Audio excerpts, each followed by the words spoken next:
سورہ قمر کی آیت نمبر 28، 29 اور 30 ان آیات میں ایک اونٹنی کا ذکر ہے، تو اس کا مطلب ہے کہ صحیح اونٹنی سے کیا مراد ہے یہ پوچھ رہے ہیں.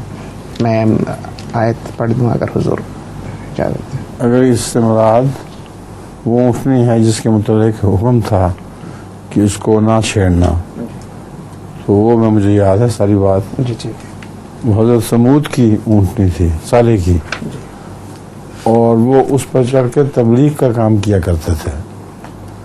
وہ جو اپنی قوم تھی اس نے تو انکار کر دیا تھا آپ کا، تو وہ باہر نکل جاتے تھے، دوسری قوموں میں تبلیغ کیا کرتے تھے. ان کے ارادے بد تھے، ان کو یہ پسند نہیں تھی بات کہ دوسری قوموں میں جا کے یہ تبلیغ کرتا ہے. انہوں نے ارادہ کیا کہ اونٹنی کی کونچیں کاٹ دیں.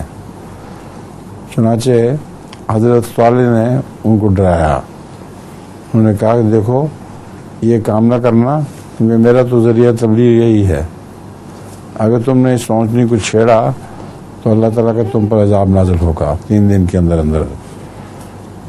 ان میں سے جو ایک تھا نا زیادہ خبیث انسان، وہ اٹھ کھڑا ہوا اور اس نے کہا نہیں میں کاٹتا ہوں. چنانچہ اس نے اونٹنی کی کونچیں کاٹ دیں.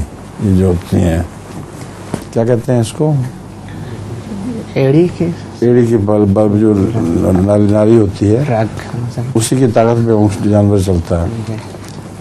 تو وہ بیکار ہو گئی، ختم ہو گئی، مر گئی ہوگی. اس کے بعد تو اس پر اللہ تعالیٰ کا عذاب پھر اس قوم پر نازل ہوا، اور وہ بالکل ملیا میٹ ہو گئے، اور کچھ بھی ان کا باقی نہ رہا.